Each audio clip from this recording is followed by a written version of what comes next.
How's it going, fellow traders? It's Magic Trader here, and it is April 4th at around 8 o'clock in the morning Eastern Standard Time. I'm going to go through the markets because we had some decent moves yesterday, some really decent moves.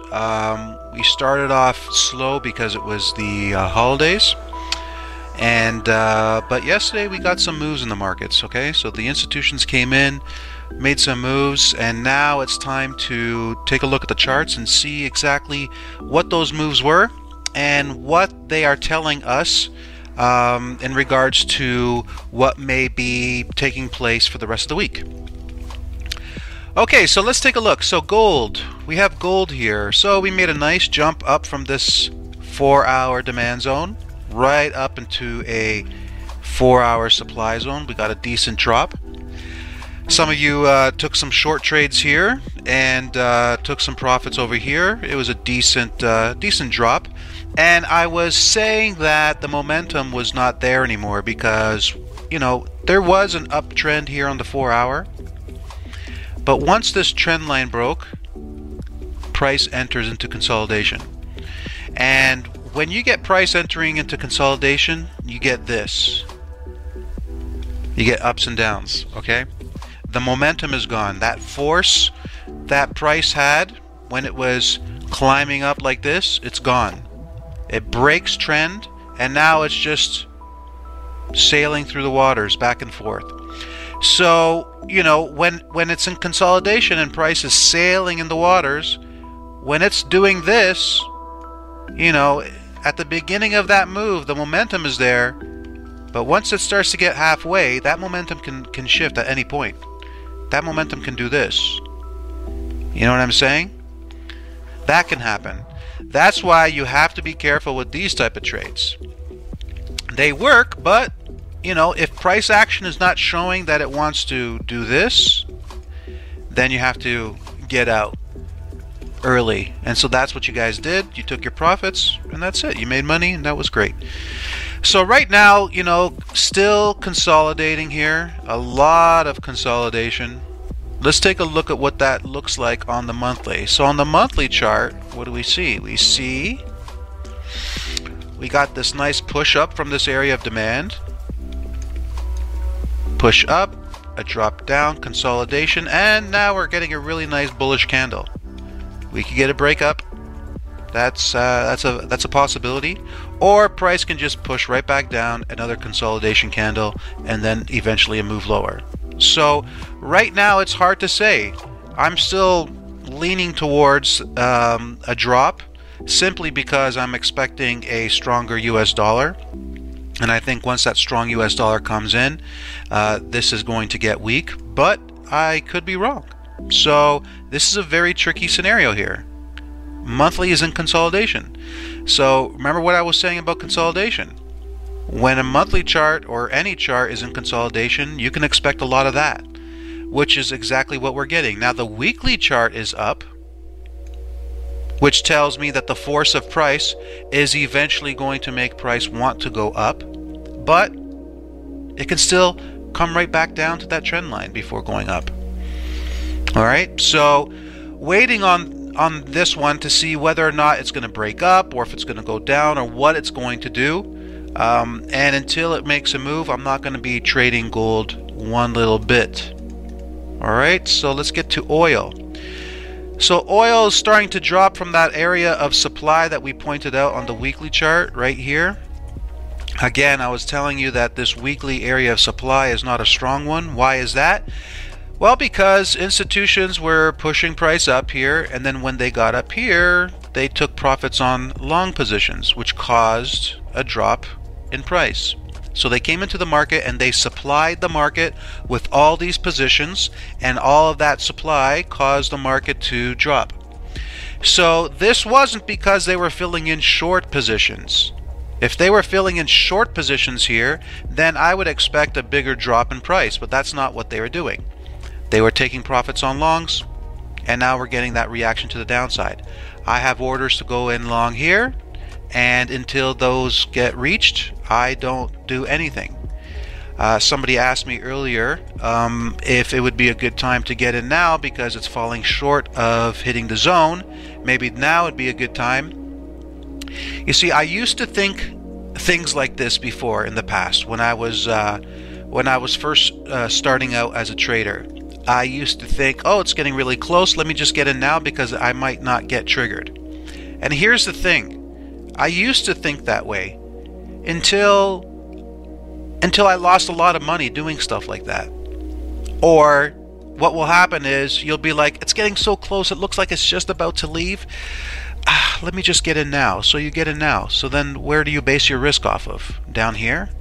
Now your position size has to be double the amount that it was going to be if you had just opened up here. Okay? But then your greed, because wanting to get in early is based on emotion. Your greed, your fear of missing out, all these emotions are coming into play.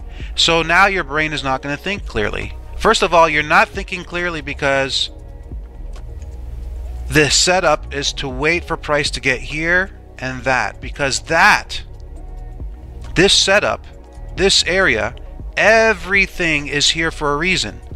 I'm taking a trade off of this area here for a very specific reason. If price falls short of hitting this area and starts to move up, I have to reanalyze and take a look at why did price fall short of hitting the area where I determined was where the institutions wanted to buy. That is where I have determined that the banks have orders to go in long.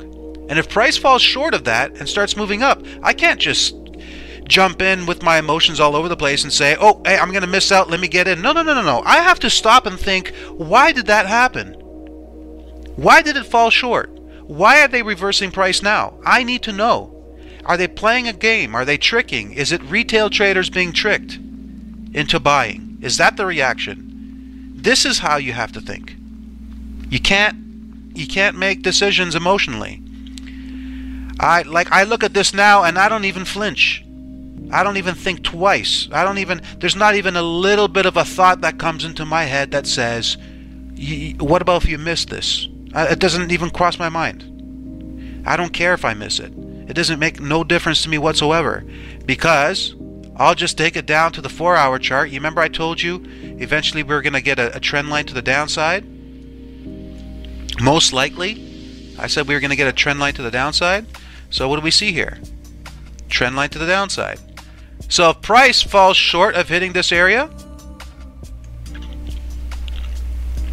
and it breaks the trend line, I'm going to have to do a little bit more analysis here. I'm going to have to take a look here. Here, I'll do the analysis right now with you guys so you see exactly what I do. Okay? This is what I do. Okay, so let's take a look here. If this trend line breaks, I would need further proof that the institutions are the ones that are breaking this trend line. Because first of all, this trend line isn't the greatest looking trend line. I'd like to see something a little bit better looking. And I would need an opposing area of supply to be taken out. So I determined that this here was demand. These areas, no demand here. This was an imbalance. This is an imbalance. This is an imbalance. Not supply, but an imbalance. So, fast forward to what I see now. Let's make the screen larger for you. So you can see. Let's take a look here. So, imbalance right here. Not supply, but an imbalance, because this was a very strong area where price was forced to the upside.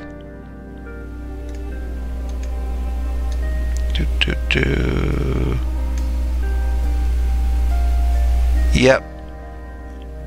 Right here.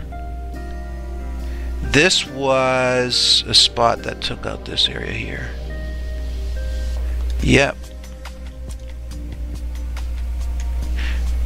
I didn't draw this zone here. You see how detailed you have to be on your charts. You got to be extremely, extremely detailed. And I missed this zone. So this zone has been removed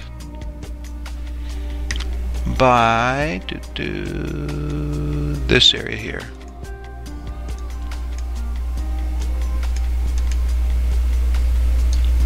So if price falls short of hitting that area where I have my orders, then I have to do this.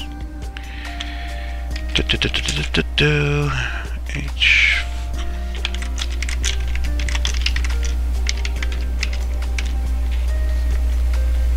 I'm going to place an alert right above that zone, because I would need two things to happen.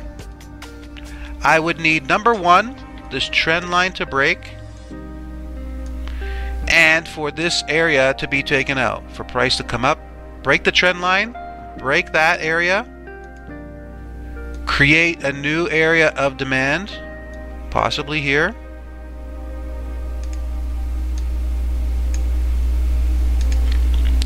break that area. I need the institutions to show me that they're interested in removing supply that they created. Okay, because price can just go up here, hit the area of supply that they created, and then drop price to where my orders are, right down here.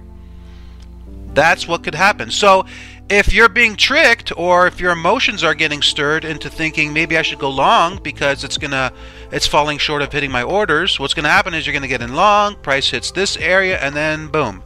And then when you get down here, you're gonna be like, your mind is gonna be thinking, oh damn, I got in too early. Oh damn, what do I do now? I'm down on my position. Oh damn, look, my profit and loss is red. I don't like this. Your nerves are going to start going. And then instead of getting in where you're supposed to be getting in, you're worried about your position. And now you can't think straight. Now your mind is gone. You are no longer a trader. You are one of those guys that you see sitting at the casino at one of those slot machines, just pulling the lever with their eyes bugged out, staring at the screen like they're a robot, swiping their card or pressing the button, whatever the heck they do, and pulling that lever. That's what you become. You become that. Okay? And to be a professional trader, you can't be that. You have to be the opposite of that.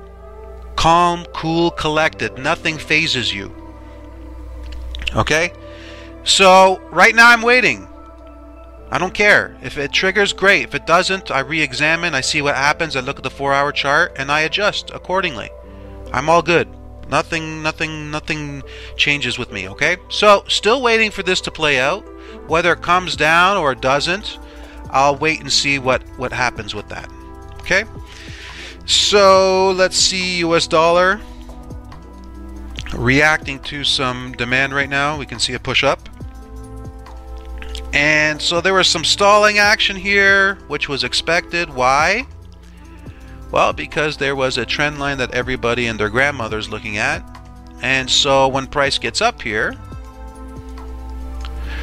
traders are selling it. Because again, all the textbooks tell you when price gets up to a trend line, a descending trend line, you sell it. So that's what everybody's doing. Oh.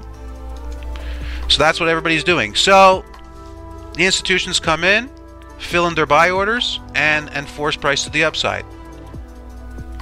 Okay? We already have a institutional demand zone here. Okay?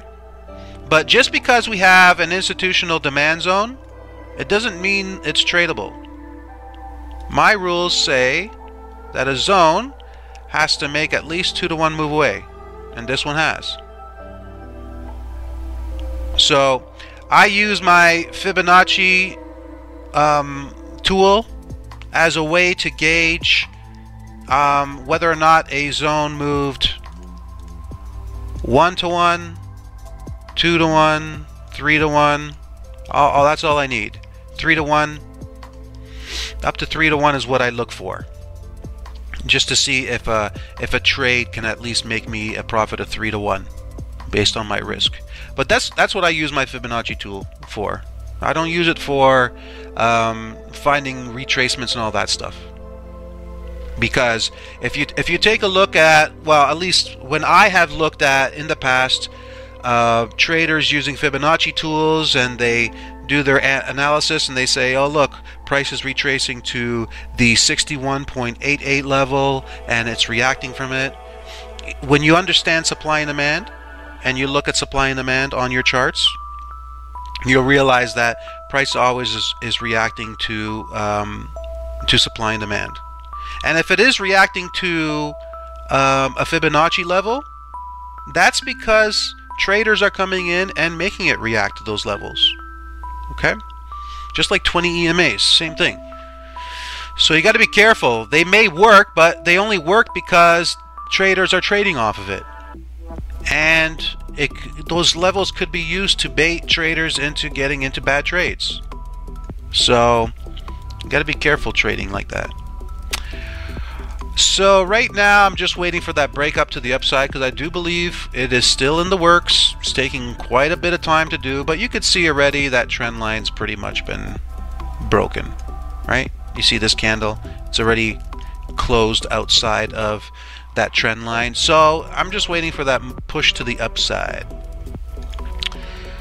If you take a look at the weekly chart, you see that we're just stalling here in the weekly because trend line. Alright, that's what's causing all this stalling action. Now, do you remember a few weeks back I did a video? I said I was expecting price to move up, and some people were asking me, well, if you're expecting price to move up, why don't you just go long here? Well, because like I said, bumpy road. It's going to be a lot of choppiness. I don't want to get into a trade and see this and then maybe even lower before eventually up, because then my stop loss will get hit if I took a trade off of areas like this, right? Where would I put my stop loss? Under the lowest low. That's where retail traders put their stop losses. So I can't trade stuff like that, so I just ignore it. Yeah, I'm expecting a move to the upside there, but it could happen now, it could happen like that, it could happen like that. You know, I just want nice, clear sailing territory. You know what I mean? I don't want bumps in the road. Okay, let's move on to Aussie. What am I thinking is going to happen here? So we're reacting from this area of supply, so it's most likely going to give us a little bit of a push to the downside where I have orders to go in long. So still waiting for it to drop.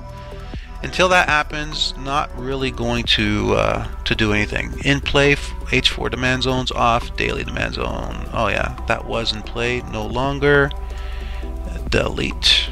Let me take a look here, how well that did. A little bit, and then reacted. Yeah, I skipped on that one. Aussie CAD. So I was mentioning that I believe Aussie CAD is going to make a really nice trade to the long side. And here's the reason why. Because at the end of the day, what do I believe is going to happen with the Aussie? Down and strength, right? And what do I think is going to happen with the US CAD? Up. And for it to go up, that means the CAD has to get weak, right? So for it to go like this and break to the upside, that means the CAD has to get weak. Take a look at that, reacting right off that 4-hour demand zone that I was mentioning yesterday on Twitter. Price is coming down. We're going to get a reaction to the upside off of that area, and that's exactly what we're getting. Nice. Okay, so back to Aussie CAD. So that's why I think that this is going to be a really good trade to the long side. So, but you know, where do you take a trade off of? If you take a look at the monthly is down. Monthly supply is in control. Only thing is, we have higher time frame area of demand in control, which takes precedence over this tested monthly area of of demand. So price is reacting to the downside as we were expecting it to, and that trend line. And you switch down to the weekly, and let's examine what we see here. So weekly had an upward trend that held, hit that area of weekly supply, monthly trend line. We got to move to the downside. We took out an imbalance, and we created another imbalance right here. That's better. And so right now we are reacting from a weekly area of a weekly bullish engulf right here, which to me is not strong enough to take a trade off of. So my notes tell me I need to wait for a daily supply zone to be taken out. And the next closest daily supply zone is this one. But then we have this one here as well. So basically, for me to get excited about taking in a long, I would need for at least this stuff, at least this area to be taken out. If price comes up here, reacts to this one, and starts building momentum like that, then I'll find a nice daily area of demand and I'll buy it. I'll get in long. But you see how there's quite a lot of time that's going to have to pass before that happens, because each one of these bars is a day, and I need something like this to happen. So that's many days, if not a month, maybe even longer than that. Aussie yen, not taking any trades off of this. It's not ready for anything. Aussie Kiwi, I also believe this is going to be another one that's going to be good for a long. Why is that? Well, because examining the Aussie, I believe it's going to go higher, and examining the Kiwi, I believe there's a good chance that it's going to go lower and become weaker. So we have that monthly imbalance right here that I wanted to take a trade off of. We are in contact with it right now, and I'm waiting for new daily demand zones off of that area. There hasn't been any new daily demand zones. In fact, daily is in a downtrend. So until I see momentum shift on the daily chart, trend lines breaking, new daily demand zones forming, I'm not looking to take any trades. But take a look. My short targets have been hit. That target was hit, that target was hit, and my last target, 104.87, is in the process of being hit. May hit, may not. It's on the way right now. CAD yen, what do I see here? So I'm thinking the CAD is going to get weaker, but I also believe that the yen is going to get stronger. Weaker as well. So with both getting weaker, we're going to see a lot of sideways action. So there's no good trades to take off of that one. Euro, let's see what's going on with the euro. So just playing here, just holding right here. We got that push lower, and now it's just holding, reacting from a bearish engulfing here. The key thing here is on the daily chart. Let's take a look at the daily. Let's zoom in just one little bit more. So on the daily chart, we had this trend line here. And take a look at this price action. You know, isn't that similar to what you see on the US dollar? Hitting trend line. What are traders doing? They're buying, right? And we also got this weekly trend line here that's causing a disturbance. So eventually what's going to happen is the institutions are going to be filling in those orders from the retail traders, because right now retail is buying, because they don't see this area of supply here. They don't see that. All they see is clear skies, and all they see is consolidation here. But they have this trend line drawn, and we're hitting that trend line, so they're buying because they want to go up. Meanwhile, the institutions are taking heavy profits here on long positions.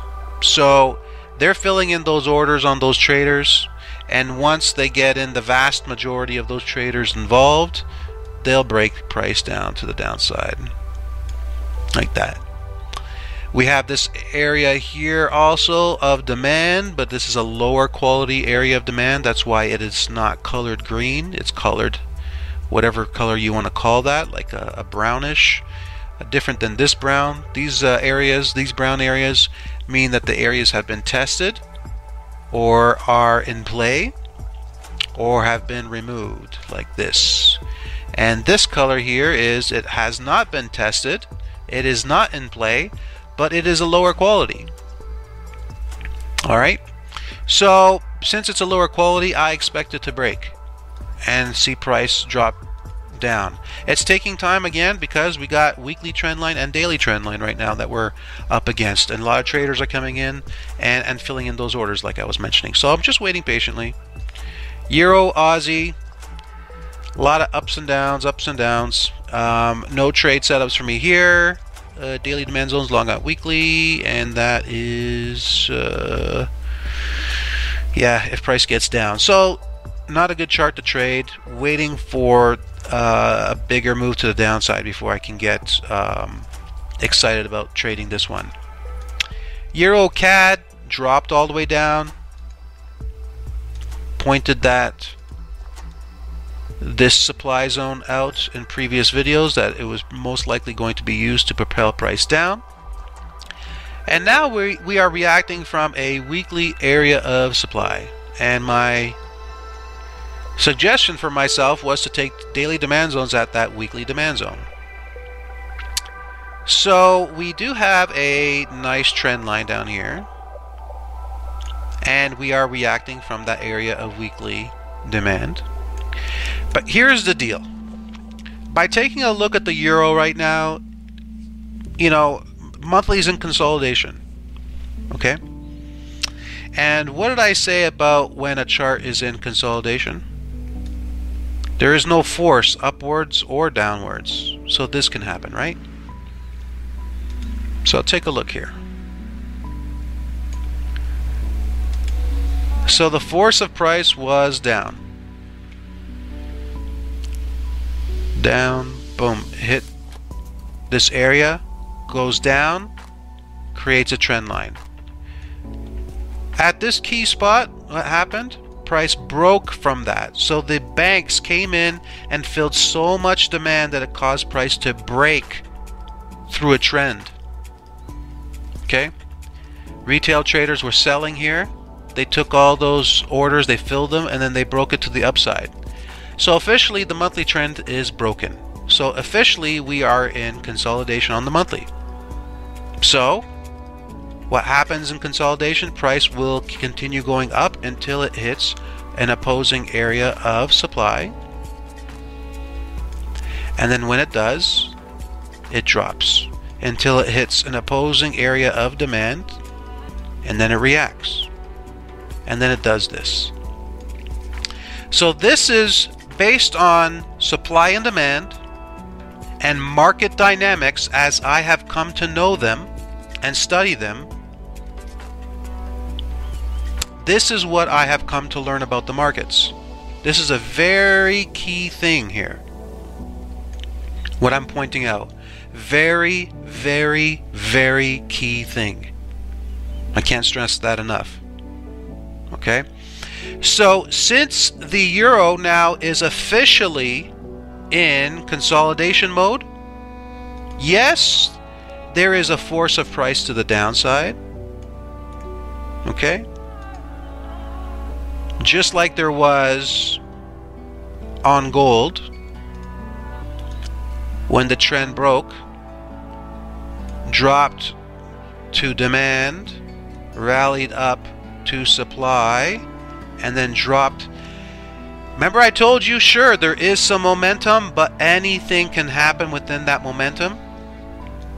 It can stop. It doesn't have to go all the way back down. It can stop halfway and reverse and go up to the next zone, and then drop and hit this one and go up, fall short, and then drop again and test the same area. This is what happens. So in consolidation, that's when trading is tricky. When you're looking for those big trends to get in, or you're looking for those high probability trade setups, entering into consolidation is when trading becomes tricky. Okay, so going back to the euro, yes, there's going to be some momentum to the downside, but for how long? You know, we got this monthly bullish engulfing here, and price can just easily react from there and head back up and retest this area and then head lower. Anything can happen. It can hit this sloping 20 EMA and cause a deeper penetration, maybe break it, hit the trend line, drop. Anything can happen at this point. So what I do know is that based on market dynamics, as I've come to know them and study them throughout the years, that there is a higher probability of us seeing a move down here than a move up here. Okay, a lot bigger probability of this happening than that happening. So right now euro is entering into consolidation phase, so you have to take that into consideration now when trading any euro pair. Okay, so yes, I believe the CAD is going to get weaker, so it's more likely than not we're going to see a higher euro CAD, more likely than not. But does that mean it's going to make a great trade? Not necessarily, you know, because again, euro is going to be entering into consolidation, so the euro is going to be somewhat unpredictable. And if you want to get into a trade that's unpredictable, by all means, that's your decision. I don't want to get into a trade that's unpredictable. I try to stay away from that. So so even though my notes said daily demand zones at weekly, what I'd need to see is this trend line to break and new areas of demand to be formed. There's no demand here to be removed, so these are imbalances. That's not going to be anything impressive. This is the latest area here. That's a trend line break. Let me draw that nicer.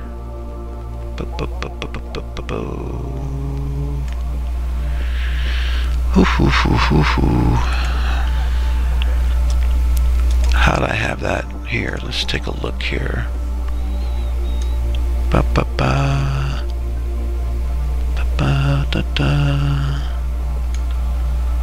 Okay.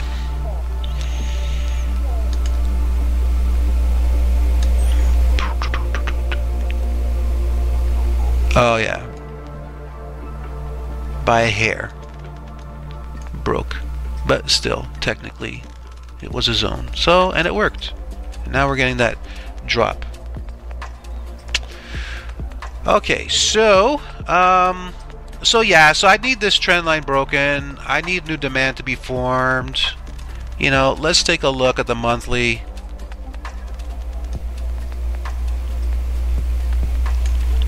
Yeah, we're really high up there. We're really high up there, so it'll be a it's not a good trade. Although technicals suggest that this could be a really good trade once this trend line breaks and new demand is formed. It may be short-lived. It may get up here or test a little bit higher, but eventually drop. It might be good for like a 3-to-1 trade or 4-to-1 trade, but holding longer term, stress-free, it's not going to be that. Not until we get some stability in the euro and we start to see momentum build to the upside and, you know, some trends forming, will any euro long pairs be a good trade. Euro pound's been a mess. I don't trade it right now. Euro yen, so again, you know, with the weaker euro, I'm believing that we're going to get a drop, but then we also are going to get a weaker yen, so consolidation is what we're going to be seeing a lot of, so I don't trade it. Euro Kiwi, I'm expecting weaker euro, but I also said that a weaker Kiwi is most likely going to come to play. So then trading this would you know, you'd have to think of which one's going to be weaker, euro or Kiwi. And you know, I think the likelihood is price is going to drop just by looking at this chart, right? We're reacting from these highs up here. It looks like price is going to drop. So just by looking at this, I have a sense that the euro is going to end up being weaker than the kiwi. Okay?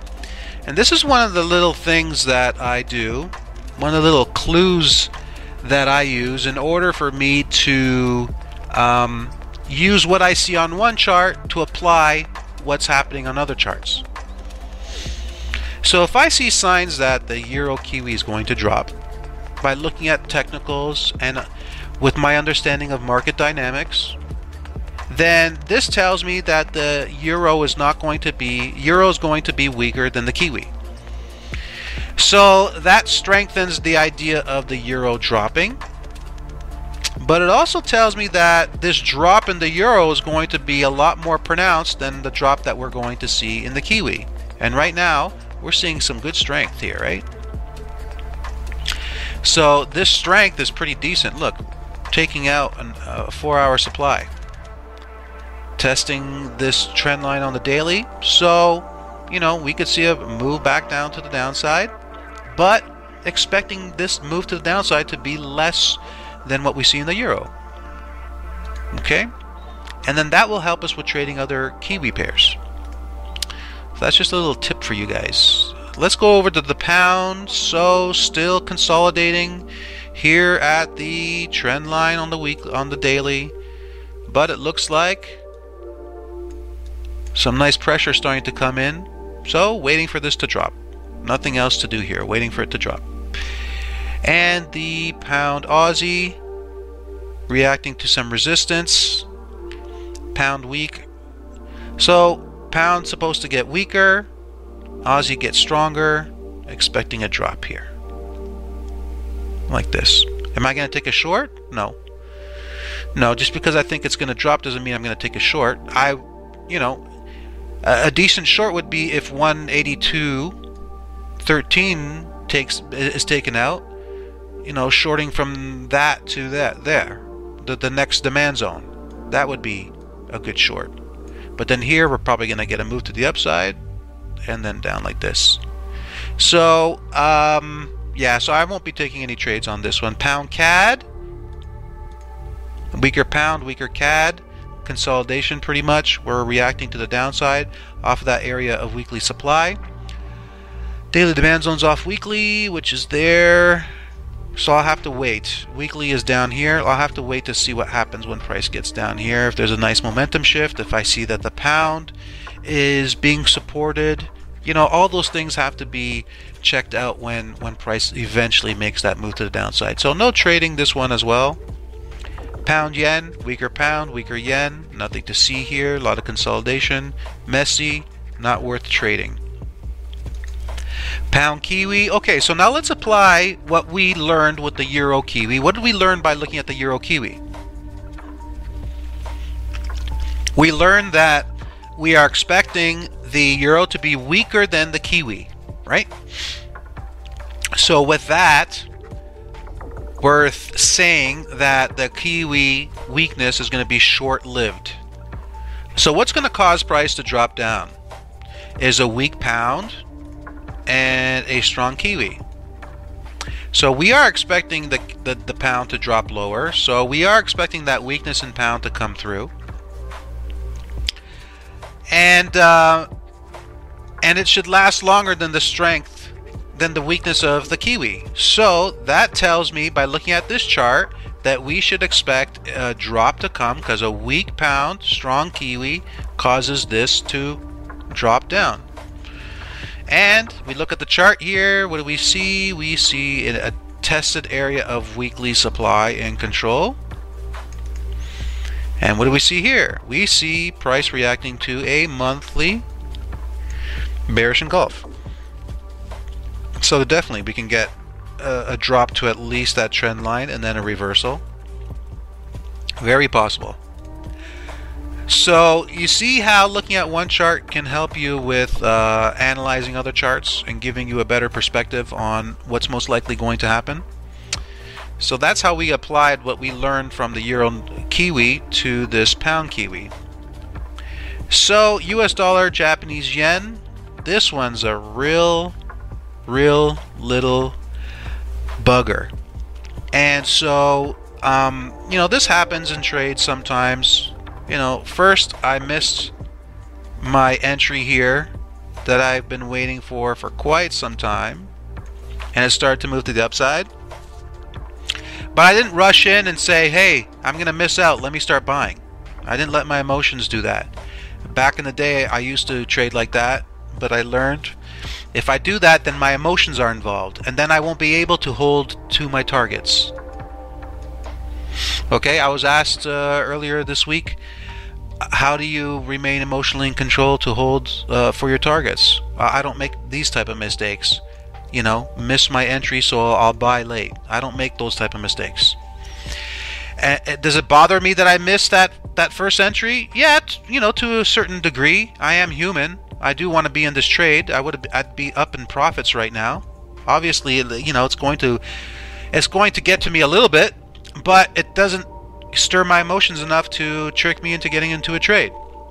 Why? Because I've learned, you know, from the past. I did some great analysis, and then it missed my trade, so I get in emotionally, chasing after trade with the same size position. Now I'm risking more. So then when price comes back, I'm like, ooh, this is scary. I'm risking more. I don't want to lose more money, blah, blah, blah, blah, blah, blah.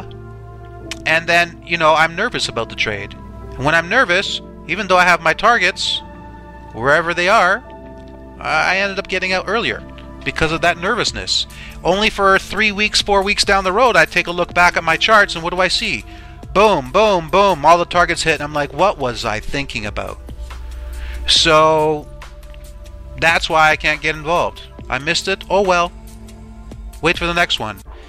I was waiting for a nice break of the trend line, and I wanted a decent area of demand to be left behind. This wasn't decent. I couldn't take the trade based on my rules.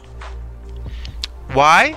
Because my rules say if the zone doesn't look great, you can't take the trade. So I need to wait for further confirmation. Further confirmation is a trend line break on the 4-hour chart, which we got. But we just happened to get a really crappy area of demand formed. And my 2-to-1 rule, let's measure that base. 2-to-1 would mean I needed price to move up to at least here. And then reverse for this area to be a valid zone that I could take a trade off of. That didn't happen, so I have to miss out on the trade. Could it very much well work? Sure. When I looked at this one here, did I think to myself there's a good chance of this zone holding? I said yeah. Like 80% chance this zone is going to hold, and it does. But my rules are very specific, and my rules are there to save me, because there are times that zones like that don't hold. And if I just take the trade based on, well, I think it's going to hold, you know, in those times I'd lose money. And I think there's an 80% chance that this zone is going to hold, and we're going to see a move to the upside. Especially when you take a look at the US dollar, right? We just examined it. Trend line's already broken. They're baiting them in. The only thing holding price down is these trend lines, but the institutions want to push price up. They want to push up the US dollar. So what do I need on this chart? I need a strong US dollar. So all these things are in line, but I have to stay emotionally in control. So the next thing I'll be waiting for is, this is an area of supply. I want to see if the institutions are going to take out this supply. Because what could happen, since this did not receive a 2-to-1 move away, is this can hit this supply, and then we can get a further drop. That's possible, especially with the US dollar hitting the bumpy road. Remember I told you? Bumpy, you could do a lot of this and that. Remember I told you on the daily? This can go like this and then break lower because of that trend line. So this didn't make a 2-to-1. Is this an early sign that the bumpy roads are going to start? Is this poor formation of the zone here an early sign that eventually it's going to break and we're going to get a move lower? Possibly. right? I can't predict, you know, with 100% certainty that that's going to happen. But I have to look at these telltale signs based on my rules, which are there to protect me and to keep my emotions in check. I have to look at these telltale signs and go based on that. So right now, I'm waiting. If this area gets taken out and I look at the US dollar and I see that it's making its moves and penetrating through that trend line on the weekly, and the COT report comes out and I see that they're filling in more demand, then once this gets taken out and retraces, then I'll buy. I'm not in any rush. I'm not in any rush. I want to get in and I want to lean back on my chair and put my hands behind my back and watch price do exactly what I know it's going to do. And why do I know it's going to do what it's going to do? Because I've waited patiently, I followed my rules, I watched all the markets, I'm looking at the COT data, I'm examining the moves of the institutions, I'm taking all the things into consideration that I need to take into consideration before I plan a trade. So when I do all those things, I'm like, boom, go, let's do it. I'm in the trade now. I did everything I'm supposed to do. Now let's let this play out. And those times that the trade does not work out, I do not get upset. I open up my journal and I say, what did I miss? I missed something in my analysis. Why did this not work out? There was something that I missed, and I have to find that one thing that I missed so that I don't make this mistake again. That's what happens. This is what I've been doing for the last few years. Is I become obsessed. If I take a losing trade, I'm obsessed with figuring out why. Why didn't it work? What did I miss? There was something that I missed that if I had seen it would have prevented me from taking this loss. So we'll get more into this in future webinars. I'm going to be launching the webinars very, very shortly. And in future webinars, I'm going to be speaking on this because you know, I've been talking about Mark Douglas, and I've already posted one video from a seminar that Mark Douglas did in the Telegram feed, Mental Toughness Part 1. And I'm going to be releasing Part 2 very shortly. And I want to make sure all of you watch it because this is so important to watch. Okay, if you want to become a professional trader and consistently profitable, you have to watch this stuff and you have to get it. And like I said, in a future webinar, I'm going to be speaking on this topic because there is one thing that Mark Douglas, from my perspective and from the way that I perceive the markets, there's one thing that I have changed in the way that he perceives the market and perceives how to be consistent. And I think it's a very, very key thing. And I will share that with you when the time's right. Okay. US dollar CAD. I posted on Twitter that we're reacting from this area of H4 demand, 4-hour demand. We should see a move to the upside, which we did, but then I believe we're eventually going to see it drop because we're in some consolidation. If you take a look at the daily chart and what happens when price enters into consolidation, the force of price is no longer there, so it jumps from one zone to another zone. Force of price is gone. This was not a zone. What's the next zone? The next zone is here. Boom. And if you take a look at the weekly, it just makes sense. You know, if you take a look here, up, boom, trend is created, dropping from higher time frame trend line, weekly bullish engulf removed, down to this area is the most likely scenario.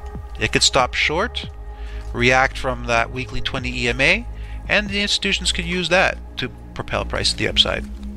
But based on market dynamics, it's more likely than not a drop to that area is going to take place. Does that mean I'm going to take a short here? No. No, thank you. If this 127 area gets taken out, This could be a good short-term short from here to here. But I don't trade that way, so I won't be taking that. Kiwi, look at the strength in the Kiwi. Look at that. Took out the zone, daily chart. What do we see here? We're hitting the bottom of that trend line. This zone holding. Wow, wow, wow, wow, wow. Take a look. Look at that trend line holding. It was broken, but like by very, very little. I left the trend line there because my intuition was telling me that I should. And look, price is finding support at that trend line. Overall, I do think we're going to get a move to the downside, so not taking any trades, but I'm watching. I'm watching. Anything can happen with this one because it is a very messy chart. I'm learning from this situation, believe me. Learning a lot. So last but not least, US dollar, Swiss franc. I said that we were hitting this weekly area of supply, but we were most likely going to get a further move to the upside and a break of that area. And we see that strength coming in. 4-hour demand zone holding. Push upwards. Trend on the daily is to the upside. Not taking any trades though. It would be crazy to take a long trade with this area of supply still in control, because when supply is in control, anything can happen. It can go higher and then drop. So where do you take your trades off of? You don't know. A 4-hour zone against a weekly zone, it's not a good idea. This is not strong enough to hold up against that. Most likely going to get them pushed to the upside, but there's no good zones to take a trade off of. So because of that, it's just best not to. Okay guys, wow, this is a long session. I don't even know how long this one's going, but I think there were some really key pieces of information I had to drop on you guys. And let's see, yesterday we had the Aussie rate statement come out, keeping it at 1.5, and then what do we have? I believe non-farm payrolls on Friday, which will get markets to move. So that's pretty much it. Those are all the markets. I hope you enjoyed this video. I hope you'll use it to plan your trades. And if you have any questions, send me a message in the private Twitter feed. All right, guys, enjoy the rest of your day. And until next time, trade well.